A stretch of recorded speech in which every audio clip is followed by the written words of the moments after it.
Welcome to the Picture of Success podcast, where we speak to outstanding individuals who have made their mark in career and in life. And in this show's special edition, we have Yusuf Hashim, former managing director of Shell Chemicals Malaysia and retail marketing director Shell Malaysia downstream. Now, in his next phase in his life, Yusuf is living actively with varying interests and pursuing his passion. From traveling across exotic places to being an active activist to a cause, he is consistently being featured in media, in various programs and speaking engagement. Welcome to the show, Yusuf. It's an honor to have you in my show.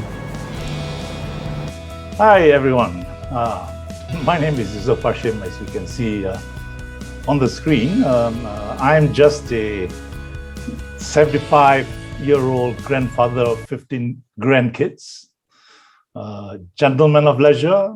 I consider myself a photographer, a gypsetter, a jeep-setter, an adventurer, and I also write books. By the way, a gypsetter is a portmanteau word, just like Brexit and brunch, which combine the meanings of two words. Here it is combining the meaning of gypsy and a jet setter, which means gypsetter is a combination of somebody traveling with the wiles of a gypsy and being quite comfortable with or without the luxuries of jet setting, to which he's already used to in a previous life, of course. So as you see, I also write books, and I am a photographer, and all the pictures that you're going to see in this show are all shot by me during my traveling around the world. So I'm unemployed, unemployable, and completely loving it. Once upon a time, I was working for this company called Shell, and this is a graphical representation of my lifeline. You're born, and you have your youth and education for about 23 years. And I was educated at the Royal Military College, my alma mater, and graduated in '69 and joined Shell at the age of 23. And I worked for Shell for 30 years. That's a long time, But I quit in 1999, 23 years ago. This is this is my age. And the last job that I was doing was retail marketing director, as you can see, the C-suite. And before that, by the way, concurrently, I was also the retail market entry director for Shell Indonesia, covering both Indonesia and Malaysia at the same time. I was a founder director of Bonus Link, the chairman, in fact, and I was also a director of Champs Distributor, which is our high street oil distributing company. I quit Shell in 1999. And before that, I was actually the managing director of Shell Chemicals. And before that, I was working in London and Rotterdam as the trading manager for Styrenics, which is polystyrene, styrenes, expandable polystyrenes, and all that. So I had a lot of opportunities to travel all over the world while I was there, selling this naughty product called expandable polystyrenes and styrenes. Okay. Then before that, I was public affairs advisor of Shell companies in Malaysia, also reporting to the chairman and looking after the interests of upstream, downstream, side stream, refinery, everything. So I retired in 1999, and for the last 23 years, I have been having fun, living life. Remember, the average lifespan of a Malaysian male is 76, okay? So technically, I should be dead, but I'm still alive and kicking at 76. And as I said, there are three phases in life, and the retirement phase should be the most interesting part of your life. Live for the retirement phase of your life, okay? So you work for 55% of your life. You do your education for 30% of your life. And then you retire at 65, normal retirement age. You only have 11 years or 14% of your life left. So you are a fool if you retire at 65. Okay. If you retire at 53, you have 23 years thus far for me. Okay. You should seriously consider retiring early. Yeah. Some people don't want to retire. They work for the rest of their life, they drop dead in their office. So if you do that, because the average lifespan of a Malaysian male is 76, you will spend 70% of your life working and 30% of your life studying, and then you die. Okay. People who are like that are the professionals, doctors, lawyers, architects. They don't know how to retire. So the tragedy of Mr. THP of Public Bank, he shall remain nameless. He retired at age 85. He owns the bank. He had 40 billion ringgit of money. It's not his money because it's not your money until you spend it. Now he has his apartment on the top floor of Pantai Hospital at 85 years old. He's not going to be able to spend his 40 billion, right? So don't be a fool. Don't make your life only dedicated to making money that you cannot spend, okay? I call it the waiting to die time after retirement. And then look at the tragedy of Mr. Mahathir. At 96, the fella still is working as a prime minister. And look at the tragedy of Mr. Anwar. At 75, he's still looking for a job as a prime minister. And don't forget, the lifespan of a Malaysian male on average is only 76. So if he becomes prime minister this year, after elections, he's going to have only less than 1 year left to live. Okay? So think about that. So you should seriously consider retiring early. And why is that? I will tell you why. In those days, in 1980s, 1985s, before that, we used to get pension from Shell. Shell, I was working for Shell. So we used to keep a huge sum of money to generate income to pay the pension. So they did a tracking of the checks, for pension checks that we give, to find out how old, when people die after retirement. People like Boeing did the same studies. And look at the actual study of lifespan versus age of retirement. We found that if you retire at 52 or 53, you will die at 84, which means you have about 32 years of life left after you retire. If you retire at, I by the way, retired at 53, so I should likely have die at about 85. But if you retire at 60, you will die at 76, leaving you only 16 or 17 years of lifespan after retirement. Now look at this. If you retire at 65, we found that within 3 years, most of them die. Yeah.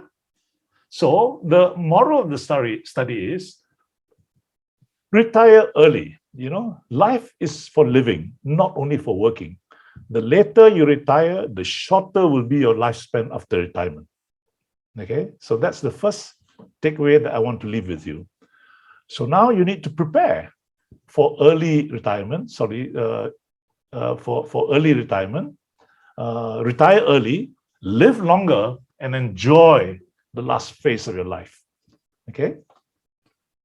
So I retired at 53 years young. At 76, which is the lifespan of average Malaysian male, I should be dead, but I'm still kicking. And I expect to live until 85 at least. So retire early. Life is for living and not only for working. And remember, if you want to retire early, you must prepare for your early retirement. Enjoy the last phase of your life.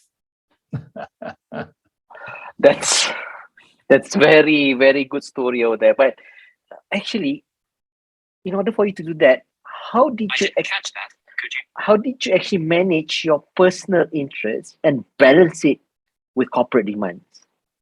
Okay, how do I manage my personal interest and balance its corporate demands. Okay, I should have prepared the thing here. Let's see. Managing personal interests and corporate demands.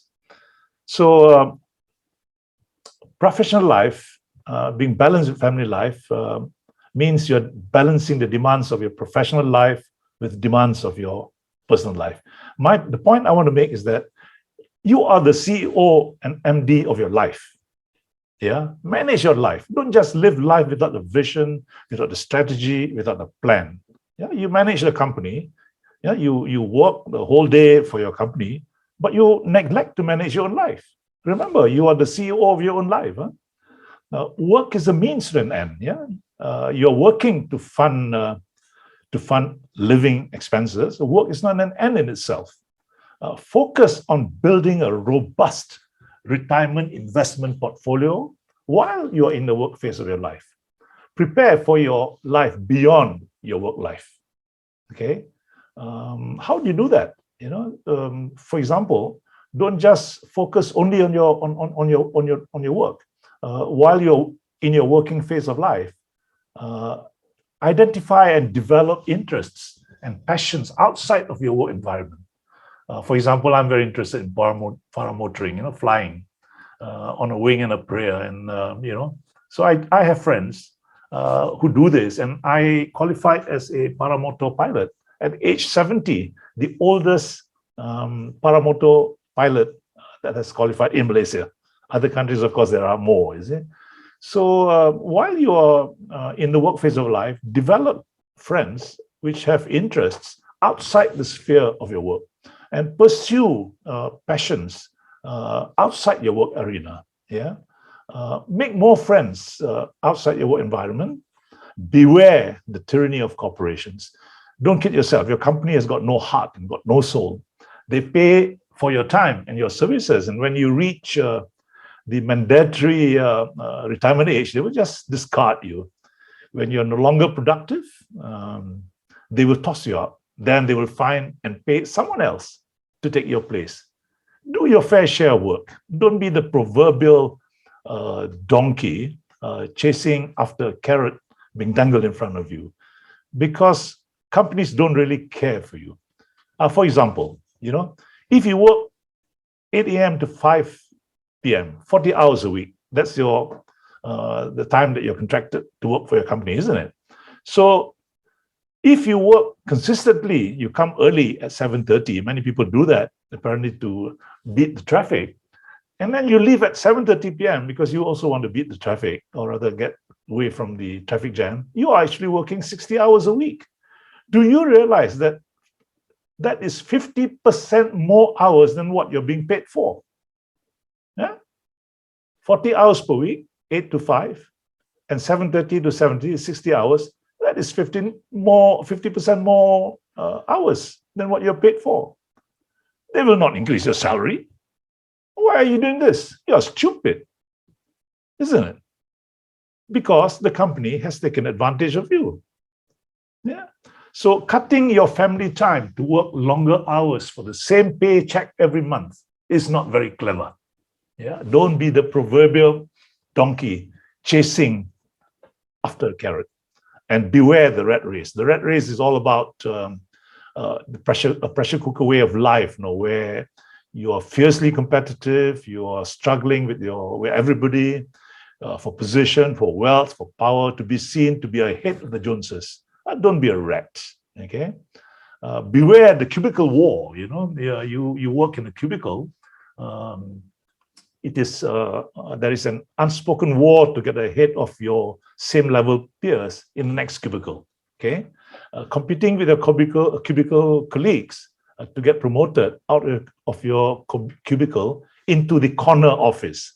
But once you get into the corner office, you're then in another competition with other corner office occupiers to get to the upstairs office.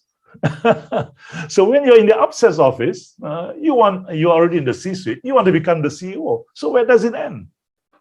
Yeah. So my advice is to do the minimum necessary to justify your pay, but focus more on building your own investment portfolio. Yeah. because the cubicle war, the rat race, it never ends. Huh? And beware the tyranny of technology, because advances in technology is a double-edged sword. You have 24/7 connectivity through your phone and your laptop and all that. This is a curse, because your company, your customers, your clients can get at you at any time. Yeah. So leave the office computer in the office, and come 5 o'clock or 4:30, whatever time is your contracted time, switch off all your official phones and don't answer any phone. Okay, because 24/7 connectivity is a curse. Yeah, it has deteriorated the boundaries between your work and your home, especially after this COVID thing, where everybody is working from home. You know, if you're in a transnational company like myself, multinational, where there is an office open all around the world at any hour of the day and night, my CEO, who is in the UK or Rotterdam, we are 8 hours ahead of him. So if he calls me at 8 o'clock in the morning for him, you know, it's about 2 o'clock or 3 o'clock my time. But if he calls me at 2 o'clock in the afternoon, it's my dinner time, you know. So you need to, especially if you work in a multinational company, you need to be aware of this thing, you know. And beware of enmeshment. Enmeshment is when your career becomes your whole identity. You are what you are because of your position. You are the managing director of Petronas. You are the, you know, financial officer of Shell. You know, you don't realize that when people kowtow to you, they're kowtowing to your share and not to yourself. So when your career becomes your whole identity, and when you build your entire idea of yourself around only your career or your corporate self, when and if you retire, or when and if there is a downturn in business and they need to release you, you can be hit by what I call an existential crisis. And this happens when you retire, you know. If you retire as a chairman of Petronas, for example, or chairman of whatever, you know, you suddenly the next day you're no longer a chairman, and you find that people don't send you hampers for Chinese New Year anymore, you see, because they don't need you anymore, you know. So beware of enmeshment, and then unmesh and get your life back, you know. Ask yourself a very personal question: are you really happy and fulfilled in your job? You know, are you recognized as you for something other than your job? That's what is meant by unmeshing, you know. Get yourself, your identity, your personal identity away from your corporate identity. And that is to prepare you for the time that when you leave your company, for whatever reason, you know, you're being sacked or being released or being retired, at least you have an identity of yourself. Yeah. Otherwise, you're going to have an existential problem, you know. And then begin downshifting as early as possible. Make behavioral changes, lifestyle changes. You have to trust your subordinates more and delegate. You must work to live versus live to work. You know, let go. Okay. So trust your subordinates and empower them. You know, delegate. Make yourself dispensable. That's what I did. The moment I get into a job, I develop 2 or 3 underlings, people who are junior to you, to make it so such that, you know, you can go away on all these things that I do, and you can leave the thing to them without any problem.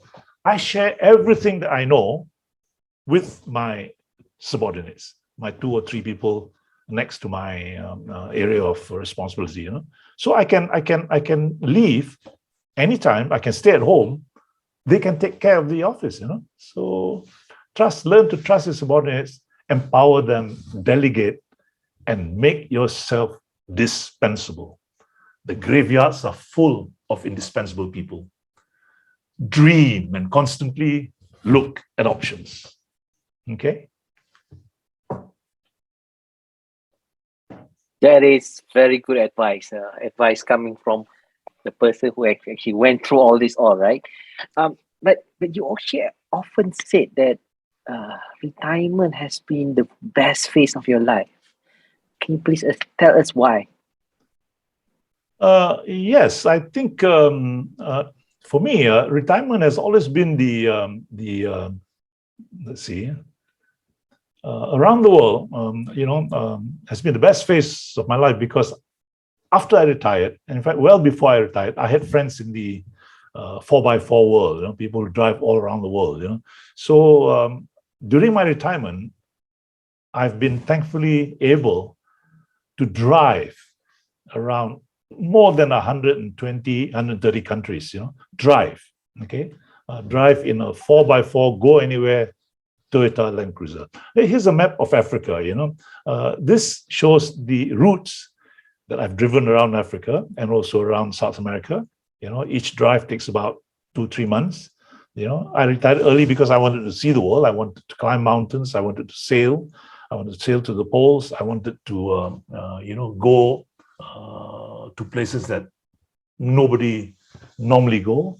So once I retired, I did all this, and I prepared for this because while I was working, I had friends who were in the 4x4 club, who were in the motorcycling club, who were in the camping interest areas, So apart from driving all over Africa, from Cape Town to Cairo and from Cairo to Casablanca and, across the Sahara Desert, we were the first Malaysian team to cross the Sahara Desert in a 4x4 vehicle. It took us almost a month to do it.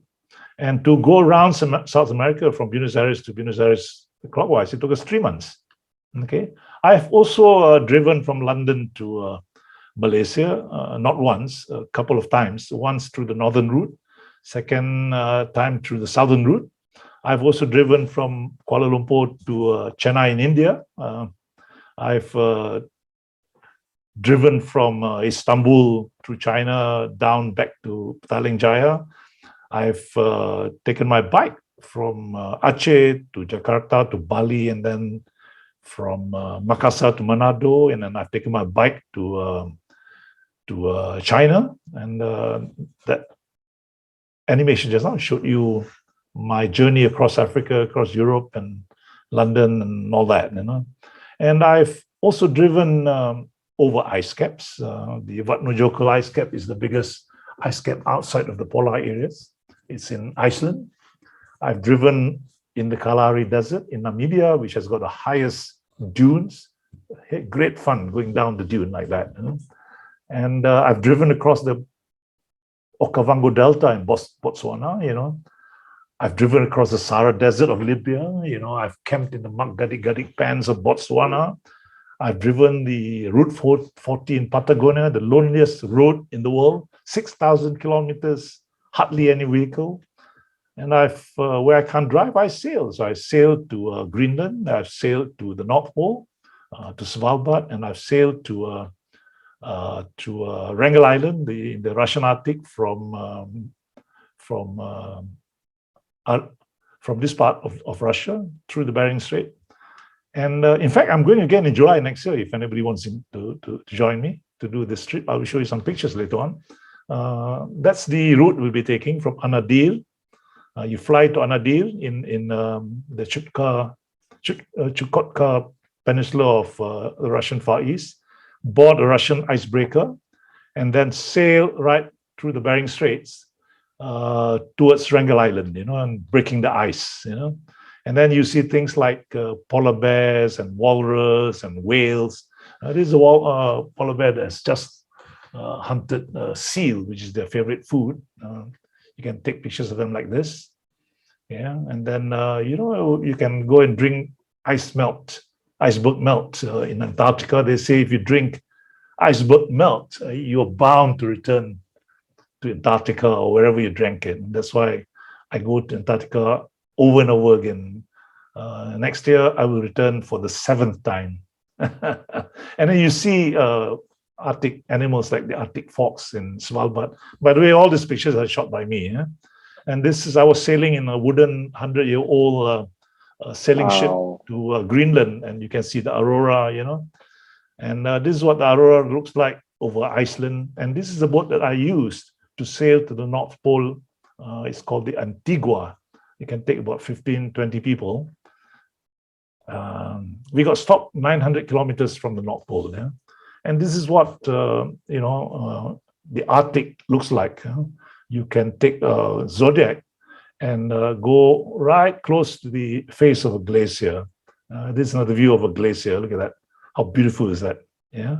Beautiful. Wow. That's why you must retire early. And this is what sailing towards the North Pole looks like in the Antigua. Very adventurous there. You sail, look. Yeah. Interesting, isn't it? Yeah. But it's not always as rough as this. It's just to give you a feel of what it's like to sail in the Arctic. Yeah? Interesting, isn't it? Amazing. But the boat that I took to sail to Greenland is a 100-year-old lighthouse boat that has been converted into a passenger boat, and you can sail to Greenland. And in the fjords, the water, Scoresby Sound, for example, which is the biggest fjord in the world, the water is very calm. Look, and this is what the boat looks like. Wow. This is the Donna Wood. It can take about 11 people and 3 crew, and we help to pull up the sails and all that. And you can see the size of the iceberg in relation to the boat. And I've sailed across the Drake Passage to Antarctica, which is the most violent sea in the world, And then this is what the Perito Moreno Glacier looks like in Patagonia, I mean, you have to retire early in order to see all this. Yeah? And you can go and trek to the base camp of Mount Fitzroy, which is a technical climber's wet dream. Every year about 10,000, 8,000 people climb Everest, and about 2,000 or 1,000, between 1,000 to 2,000 reach the summit. This mountain is a technical climb. The base camp is around here. You climb from here up this slope using only pitons, And That's vertical, right? It takes 2 to 3 days. Every year, about 300 people attempt to climb this face, and only 2 people succeed, and about 12 people to 20 people die. So this is Mount Fitzroy in Patagonia, and this is what it looks like to ride in a boat or a Zodiac to visit Antarctica. That's the ship that we take. It's a very luxurious ship, and we use the boat to go ashore, and then we do trekking in Antarctica, go and stay among the seals, walk with them. This is the smallest penguin, the rockhopper, and this is a Gentoo penguin, and you can take a canoe and your Zodiac, and you can go and watch whales breaching. They feed right about in front of you, 10 meters away. They go underwater, and then they come up, open their mouth, and scoop up all the what do you call it? The small sea animals, And then in Africa, you should go and see the wildebeest migration. Every year in August, 2 million wildebeest cross the Masai River, and dozens of crocodiles wait for them. And as they cross, they are pounced upon by this crocodile. And then in the Masai Mara and the Serengeti, you can see lions, you can see hippos, you can see cheetahs. And in Patagonia, you can see guanacos. These are a form of llamas. So that's what it is. When you retire, you can do all this. And that's why I say retirement has been the best phase of my life. It must have cost you a bomb to do all this, even with your retired money from your previous corporate work. It's a lot, right? But how do you actually finance all your retirement escapade in that sense? Which is why I say, that it's very simple, actually. While you're working, don't focus your life only on your employer. You work from 7:30 in the morning to 7:30 in the evening. you have no time for yourself. You know, I will talk about how you should build, or you could build, an investment portfolio to finance your retirement spending. Yeah. When you are retired, when you're working, spare some time on yourself and focus on building this investment portfolio. Yeah. Don't be afraid to spend all your children's inheritance once you retire. I will talk to you a little bit about the Starbucks light bulb moment and how you want to build this investment portfolio. First of all, you have to establish a retirement plan. Yeah. Do you have a retirement plan? You don't. To you, at your age, 40 or whatever, retirement is so far away. But I tell you, you have to plan to build a retirement investment portfolio that can generate an income which is 75% of your last drawn salary.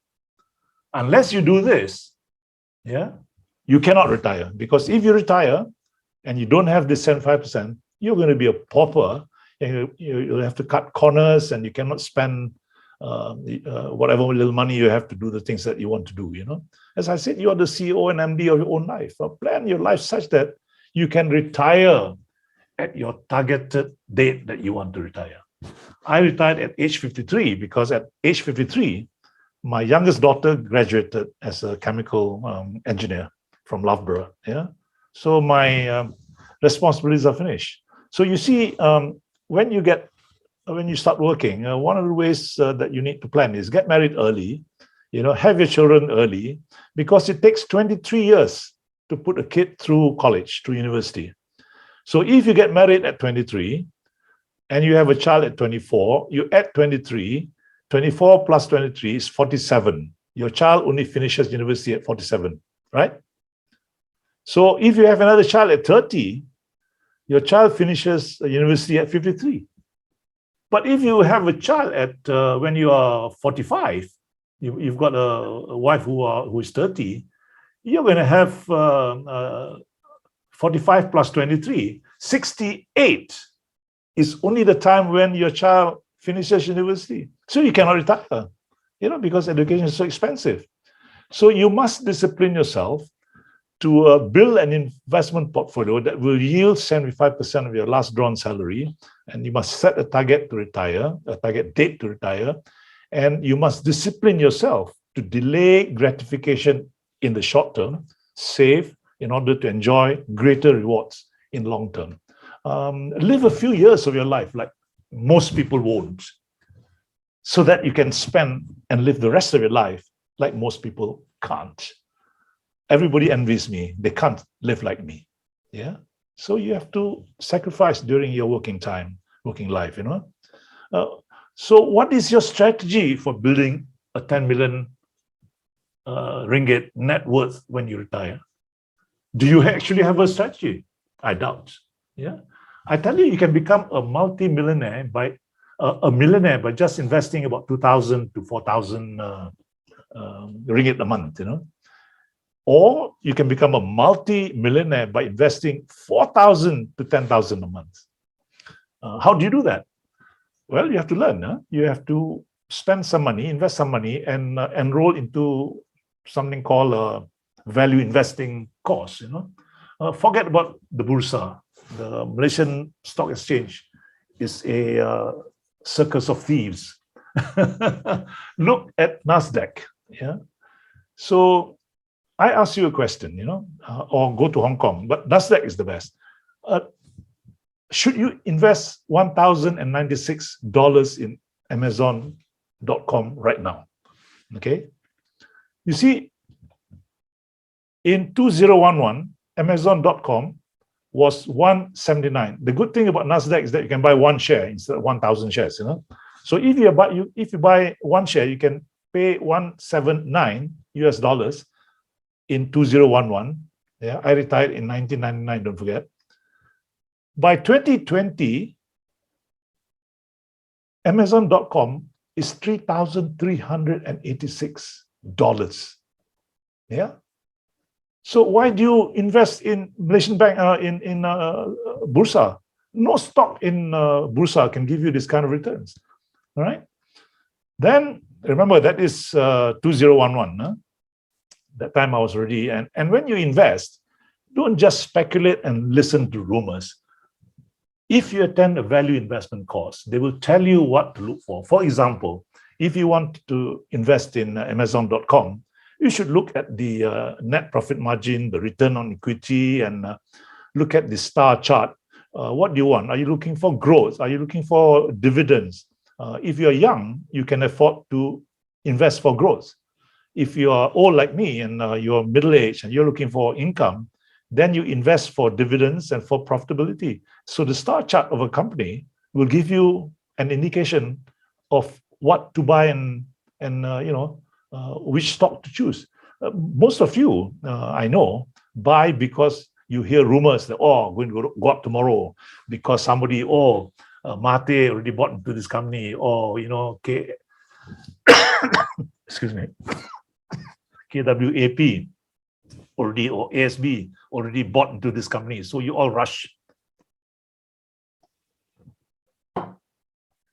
The reality is that when guys like the common man buy shares in Bursa, the big boys have already unloaded, because the free float of shares in Bursa is very, very small.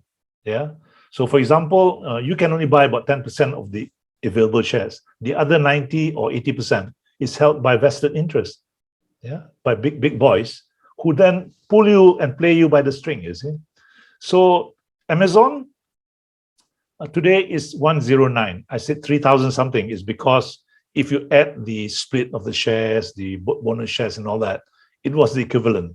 That if you had bought Amazon at 197, in terms of real value, the number of shares has increased. One has become 40, for example. So the total value is 3,000 and not 190 or 390. So now, or yesterday, Amazon is 109. Do you think you should buy it? Well, you have to study. You have to study the. If you had bought $1,000 of Apple shares at 356 in 1997, 2 years before I retired, today, that one share at 356 is worth 632,000 US dollars. 1997, the exchange rate of the US dollar to Malaysian ringgit was 257, $2.57, 2 ringgit 57.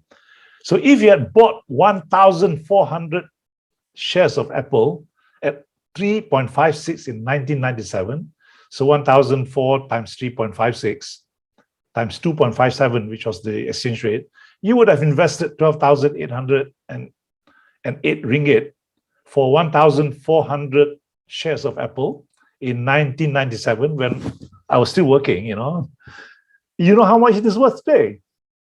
3.16 million or 14 million. I will just say that I bought some Apple stocks in 1997.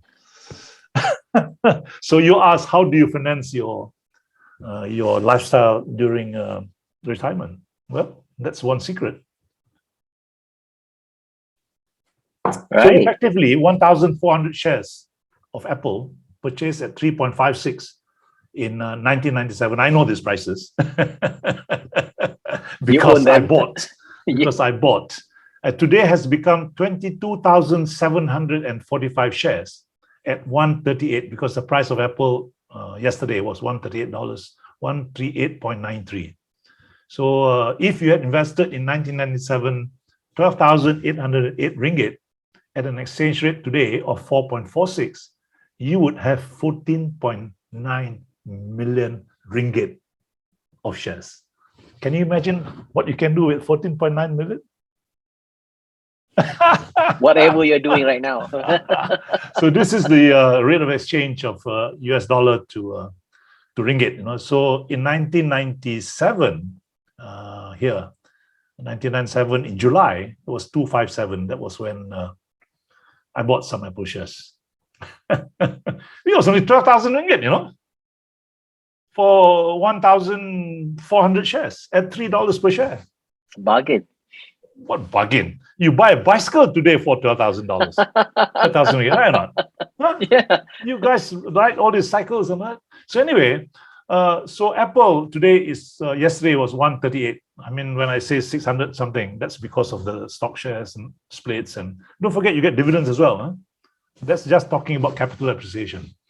So Apple yesterday was 138. You want to buy some Apple? I don't know. Because I was impressed by Steve Jobs, because I bought my first computer in 1979, an Apple II. I still have it. It's working, but you got to make it work, So I was quite impressed by That's Steve worth Jobs. something. Yeah, so that's why I bought Apple. So anyway, these are the star charts of companies that you should look at. Zoom, for example, Netflix, Amazon, Alibaba, Facebook. Take a look at their prices. Facebook, for example, in 2012 was $27, and today is $322. Can you still buy Facebook at $316? Why not? One share about 1,000 ringgit. Why not? It's better than buying 10,000, 1,000 ringgit of stocks on the bursa. So anyway,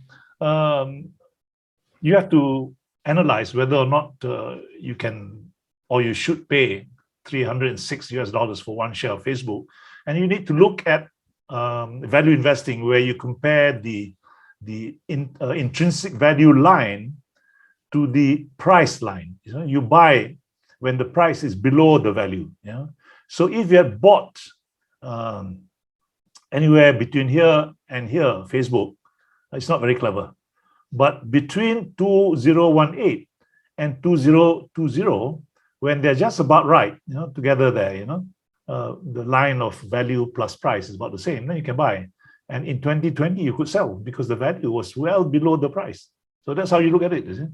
So anyway, Facebook today or yesterday was 160. I want to share with you what I call the light bulb moment for Starbucks coffee. You drink coffee, Starbucks? Occasionally. Okay, many people drink Starbucks coffee. I was shocked when my granddaughter bought one cup for me. That it is 17 ringgit, all this mocha, whatever, So many of these young executives, they drink, let's say, 2 cups of Starbucks a week. Okay? Money down the If drain. you drink 2 cups of Starbucks coffee a week, that is actually 18 times 52 times 2 times 52, that is 36 ringgit times 52 weeks. That is 2,808 ringgit per year that you spend on Starbucks coffee, right? Not one cup is about 18. 2 cups a week multiplied by 2 is 36. 36 multiplied by 52 weeks. So here you would have spent about 2,800. If you invest 2,800 instead of drinking Starbucks coffee for 1 year, you invest it and all the stocks and all that giving you 20% return, no problem, and you compound it for 30 years, that 18 ringgit of Starbucks coffee will have a future value of 419,000 ringgit in 30 years. Okay, Halfway to a millionaire. Stop drinking Starbucks coffee, because at 17 ringgit times 2, 34 times 52 is equal 1748. When you compound interest 1768 for 10 years, you get 10,947, and for 20 years that money becomes 67,000, and after 30 years it's 419,000 ringgit. So enjoy your cup of Starbucks coffee tomorrow, because it is 4,035 ringgit per cup future value. Savor every drop. So next time you drink a cup of Starbucks coffee, lick every drop. Now, the point I'm trying to make is save, postpone consumption, aim to build a robust investment portfolio during the work phase of your life. For example, try flipping properties. Yeah, I was lucky during my time. A shop in USJ the 4-story shop would only cost about 700, 800,000. So if you buy one within a year or 2 years, it'll be worth 3 million. So if you flip a few of those, if you invest in commercial properties, you can make quite a substantial amount of money, because you can leave it there, capital appreciation. You can rent it, commercial property. If you go and buy an apartment, you rent it for 1,000 or 2,000, and when your tenant leaves, you have to spend the entire year's rental to do up the place again, right? So if you invest in commercial properties, the income you get is about maybe 5 to 10,000 rental a month. For example, if you had bought one of those shops in SS2 where they have all these wedding operators, when they were building that, I was still working, and I saw they were selling it for 70,000 ringgit, very cheap. Yeah, but then that road that leads to Kana Curry House there was blocked because they didn't have a bridge over that Pechala River there. So nobody wanted to buy. So if you had bought that, that was what, 1997, 1995. Today that shop is 5 million ringgit minimum, and you know how much is the rent there? 18,000 loh. Oh, I have a friend in Singapore. He goes with me on all these trips to Africa and all. His name is John. I wouldn't tell you his second name, but anyway, he's got 7 shops in Singapore, a couple on Orchard Road, and this is one of his shops. He bought this for 1.3 million ringgit in 1.3 million ringgit in 1998 Sing dollars, in Singapore. Yeah, this particular one. Yeah, he bought this. He's got 7, in Orchard Road. He's got a couple. This is one of them. I just wanted to show you the way that you should be thinking. He bought this at 1.3 or 1.2. It's only 2,950 square feet. And you know how much it is now? It's 8 Singapore million. This ramshackle thing, 8 Singapore million. This one, this rotten thing, he says to me, it's about 7 million. location. Because he's already, it's all nicely done. This one, nothing has been done there. And this one is about 9, and this one is about 11. But his is this one. He's selling this one because he wants to get some money to go and follow me to Antarctica and all that. So invest in land. I bought 1 or 2 pieces of land cheap in Pulau Indah, for example. You can buy it at that time about 80,000 an acre, about 20 years ago. And today it's about 500, 700,000 an acre. If you build a warehouse, because Pulau Indah is where Westport is, your property value goes through the sky. And start your own business, because you can never be rich working for somebody. If you look at this phases of life where you work for 42 years, if you work for your company, you earn a salary. You earn a fixed check every month. You work harder. Instead of 40 hours, you work 60 hours, you get the same pay. Yeah. So if you want to work hard and you want to make more money, you should work for yourself. You become self-employed. The harder you work, the more money you make. Yeah. And when you got enough money, then you start a business and you hire people to work for you. The harder your employees work, the more money you get. And once you get a lot of money, you become an investor. Your money works for you. You sit down, drive around the world, go to Antarctica and all that.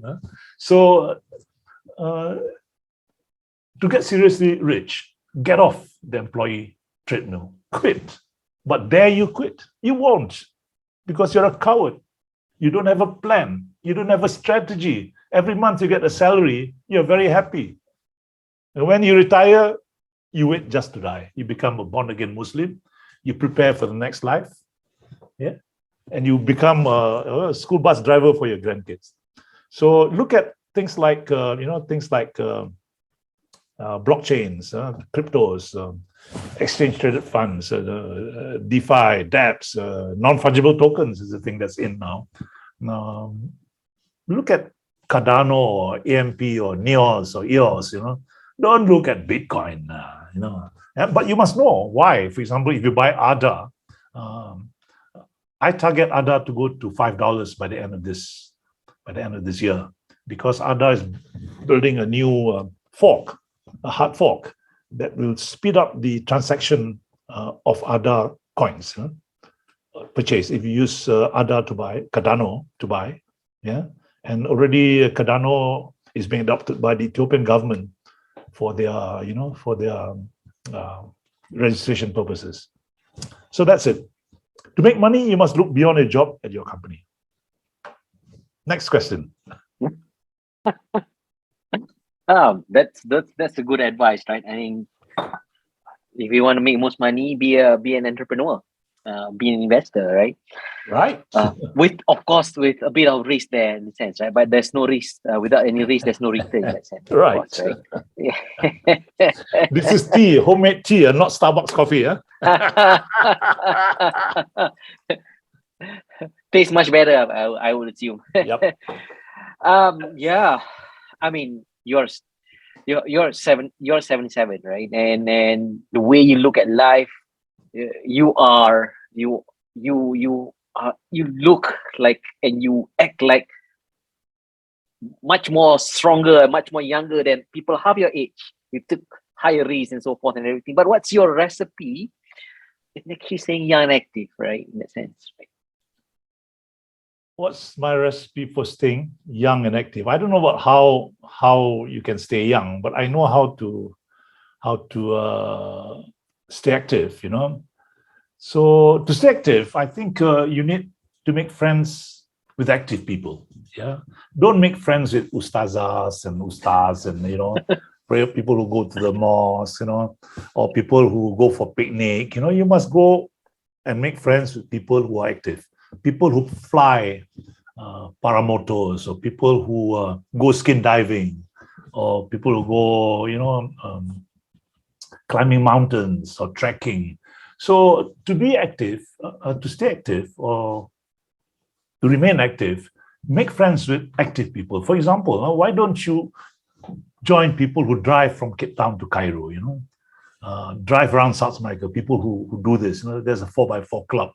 Why don't you join people who sail to Antarctica? I'm going to sail to Antarctica next year. I still got places. December next year, I still got another about 7 or 8 cabins. I got 2 trips to Antarctica. If you want to be active, you come and join me in Antarctica. Then you're active. Then you become young and you stay active. Do you fancy climbing active volcanoes, for example? Go and climb Mount Bromo in Indonesia. That's the nearest. Or Erta Ale in Ethiopia, or Ijen or Dalol in the Danakil Depression. Why don't you go canoeing with the whales in Antarctica? Or are you okay staying in remote villages of primitive Africans, for example? So to stay active, make friends or be friendly with active people. Don't just go with your office colleagues for what you call a bring your own potluck dinner, whatever it is. That's nonsensical. Get out of your office bubble. Go and make friends with people outside the office environment. Forget about your colleagues from the office when you are on your weekend or when you're on leave. Okay. My Malaysian team in 2004 was the first people who drove across the Sahara Desert. This was financed by Petronas, by the way. And I joined the Petronas adventure team because Petronas was trying to develop the, I think, gas or oil thing in Libya, and they wanted to show the flag. So they financed the Petronas team to go and drive from from Khartoum, where you have an office there as well, through Libya, through the Sahara Desert, to Tunisia, Algeria, and then to Casablanca in Morocco. So I was on that team. You must join people like this. This is the Sahara Desert of Libya. Excuse me.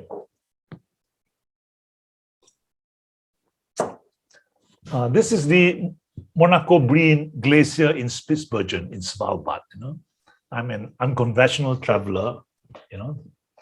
And these are the places that I go to. And this is the Antigua, I celebrated our 50th anniversary with my wife on a piece of floating ice in the Arctic on this boat. This is Antarctica, use the Zodiac to go ashore and then explore and search for wildlife like whales and all that. And this is what Antarctica looks like. How beautiful it is. Look. Yeah, look. Amazing. Yeah, and look at the size of the icebergs. And go trekking. Go with friends who trek to the Himalayas, the Everest base camp, for example, or to the Annapurna base camp. My friend climbed Amar Dablam, which is about 7,000 meters. It's just next to Everest. To go to Everest, you got to go along this track, go over this mountain, down the valley, climb up this range, and go the other side, and then you reach the base camp. It's easier to go to places like the Annapurna base camp, for example, or join people who go trekking in the Himalayas, in Antarctica, or climb a volcano. This is the Petaling volcano, the most active volcano in Ethiopia. Come and join me, I can climb. It's only 57 degrees Celsius in the day, so you need to climb at night where it drops to about 52. And you get this kind of pictures. Look at that. You stand next to the crater, and this is Bromo, much more easier to climb in Java. Yeah, and this is the Danakil Hilton.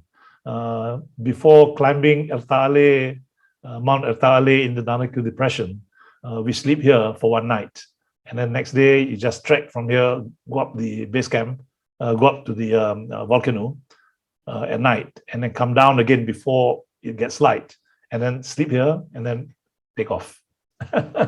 This is the Danakil Depression in Ethiopia. It's below the level of the Red Sea. Eventually, in about 100,000 years, the area will be flooded, and the Red Sea will flood it. So there are people who mine salt there. This is the Torres del Paine in Patagonia. And this is the Atacama Desert in Bolivia. I mean, go and trek. Look how beautiful it is going on the ridge. And go and trek in Iceland. Why don't you join? This is the Jökulsárlón Glacier in Iceland. Why don't you join my friends in Pulau Indah who do parasailing, paramotoring? That's little old me with that machine at my back, and you run and you get the wind, start the motor, and you take off. And if you want it to be easier, then you can use a trike, where you can sit and turn on the motor and fly with the wing above you. Or why don't you go and fly aerobatic planes? That one is Spot Clang below that. Nice. Inverted over Port Clang. And I had the opportunity to fly the Red Bull plane, but it came here for the Red Bull air race because I was a pilot, and I knew the people who were organizing this thing, and managed to pull strings to get her, a trial fly, and then travel to exotic places and go and see the Mursis, the Karos people in the Omo Valley in Ethiopia, the underbelly of Ethiopia. And then you can see amazing things. You can see this.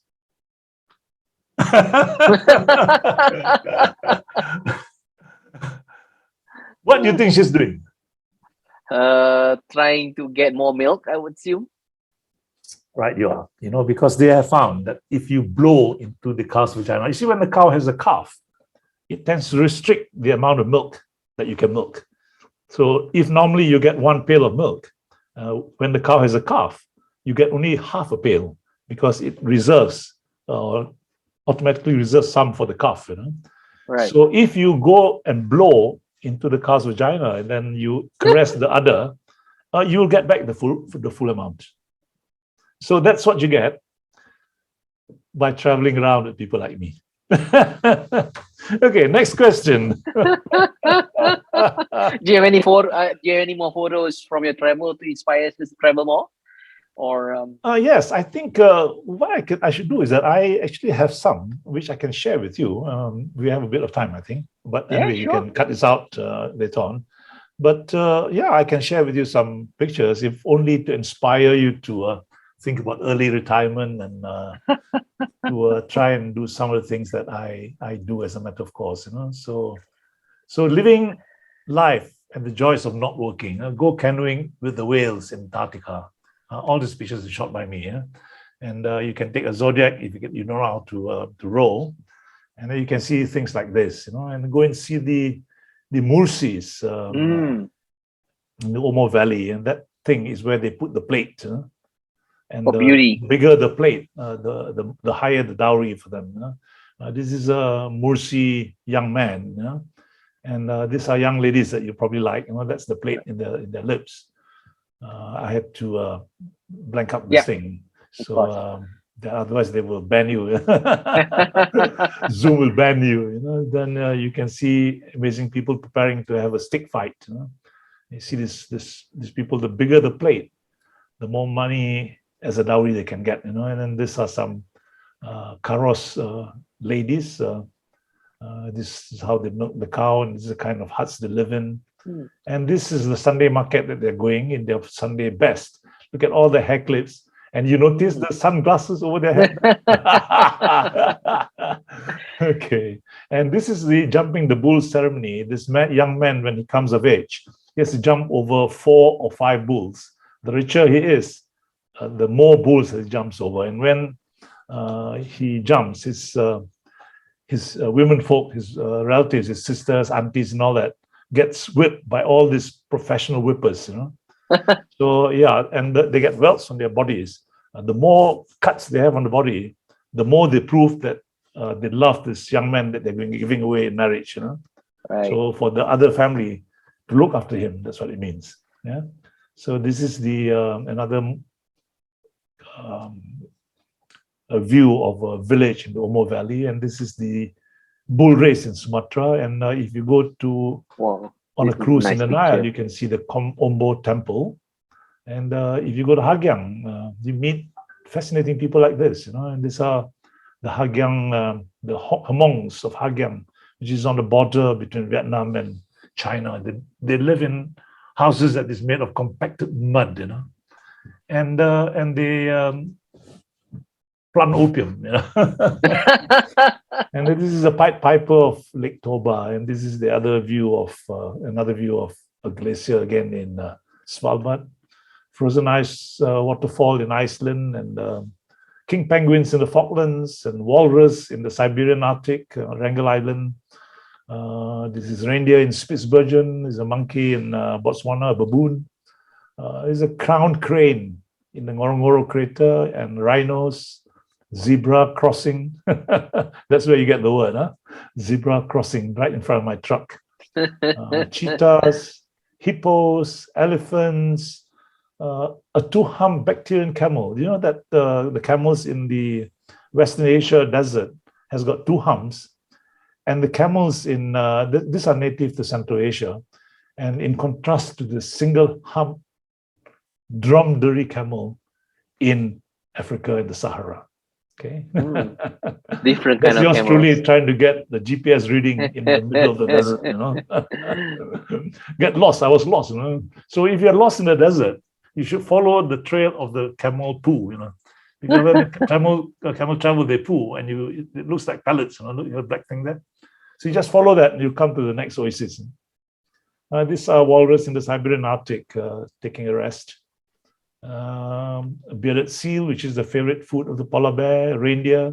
They drop their horns and they grow new horns, and it gets very bloody around about September. And this is a musk ox, family of the sheep. Small body, lots of hair. Puffin, king penguins again. Gentoo penguins. Who says penguins cannot fly? These are birds. These are kudus in Africa, another rhino, and the same picture of that Ngorongoro crossing. You took all this picture, right? Yeah, these are glacial lakes in the Mount Fitzroy area when you go trekking to the Mount Fitzroy base camp. You see this kind of views, and this is an iceberg in the middle of Spitsbergen, in the middle of the Scoresby Sound in Greenland. Another view of Greenland. This is Antarctica, Iceland, the Black Church. The aurora over Greenland. This is Mount Kilimanjaro. That's it. Some pictures just to share. By the way, I shot all these pictures myself personally. Yeah? I use these pictures in my books. I have published about 7 or 8 books. They're printed online, on demand. Anybody who wants them, get in touch with me, and I just print them for you. Right, and they can also see some of these pictures in your, I believe, Facebook as well, right? Yeah, I post quite a lot of my pictures and stories and in Facebook. So if you want to see my current pictures, pictures of my travels, just go to my Facebook. It's Yusuf Hashim .gypsetter, GYP. Gypsetter, Yusuf Hashim .gypsetter. And actually visited that page from time to time. It contains just not only pictures, but a lot of thoughts and also wisdom from your side as well, right? And since we are actually coming towards the end of the show, maybe just be a summary or parting words or wisdom that you have for us, the audience over here. Okay. When I prepared this talk with you, about what were the giveaways or takeaways that I would want to give to the people who are listening to the nonsense I'm talking. So anyway, the takeaways are, let's see, life is finite. Work is a means to an end. Don't spend all of your life just working. Maximize your playtime, which is the time when you stop working. Retire early and live life. That's the message that I want to give you. Be conscious of how long or how large you want your retirement period, which I call the playtime segment of your life. How long you want this segment to be, and consciously make work as little as possible. So the phase of your work, the work phase of your life. If you die at 76. That's not very long, That means you are living, or a Malaysian male will die after 27,740 days, because 76 years multiplied by 365 is equal to 27,740. You don't live very long, So maximize your playtime, I call it. You cannot get seriously rich by just working for someone, Be brave, resign, retire, get out, be self-employed, or start a business. Eventually, you can have people working for you, and eventually you can be an investor. Why can people be millionaires and you can't? My good friend who built Jaya supermarket, Jaya 33, Jaya 1, he owns PJ 33, because he started by building Jaya 33. That time it was very difficult. So he had to sell everything and got the money, and then he built Jaya 33 with the profit. And now he owns that building. That building is worth 250 million. He was only a tailor. He was a tailor, He was a tailor he was delving in property, buying and selling properties, renting properties, and whatever money he makes. He bought land. Then he learned how to convert the land into commercial land, and then he built this thing. So Jaya 33 is his. Don't necessarily need to be smart in school, but you need to be smart with money. No, you need to be brave. Brave. And a risk taker. You need to stop drinking Starbucks. So you need to unmesh, you need to downshift, and you need to get your life back. Get out of your cubicle war and escape the tyranny of the workplace. Prepare to live life beyond your work life. Build a robust investment portfolio. Don't focus only on your job. Develop and nurture friends outside of your work environment.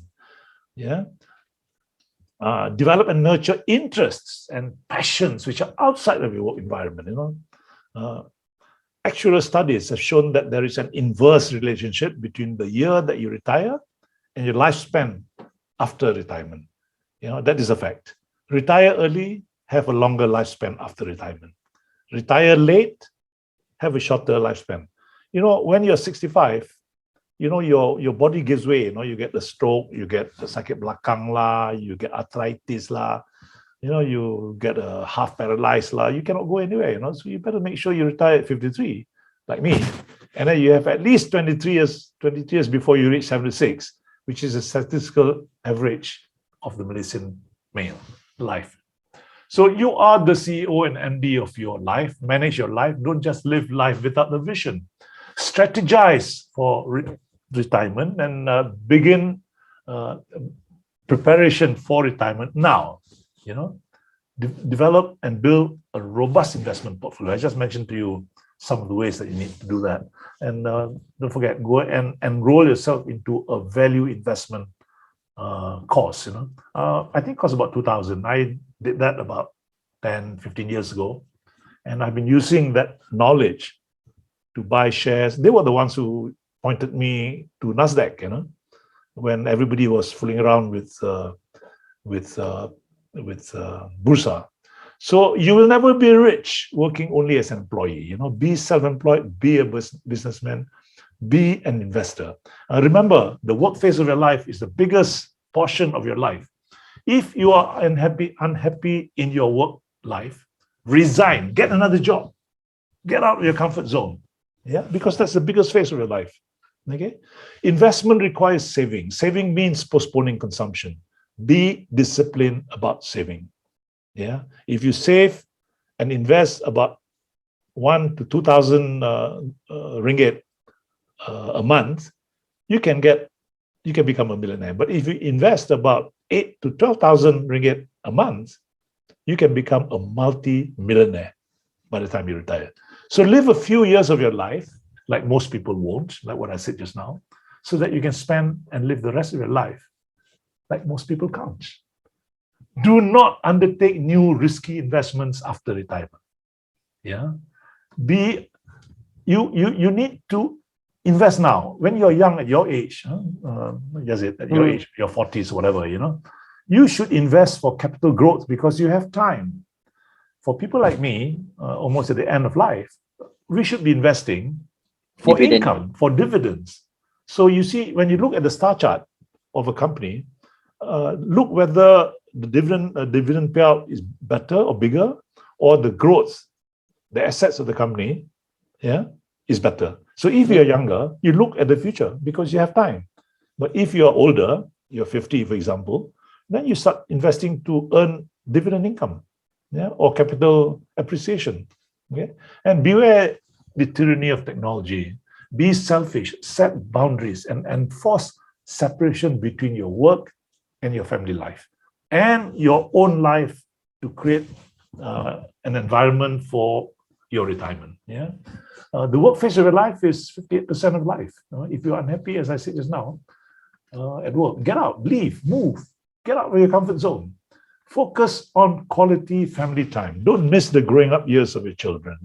The world is amazing. Go out there and see it. Live a few years of your life like most people won't, so that you can spend and live the rest of your life like me.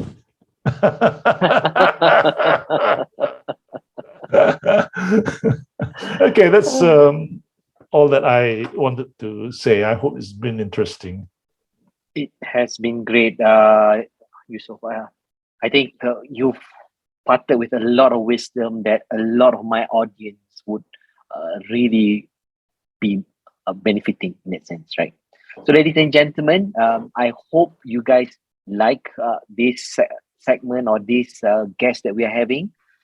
If you like to actually see any kind of things that we have over here, or audiences or guests that we have over here, please click over and subscribe. And I think you have just one last thing that you want to share, over here. Life is a ball and go and kick it.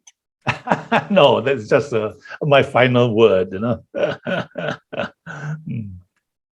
Right. So life is a ball, go kick it. And this can be like a message, a wrap up of everything that we've just talked for the past hour.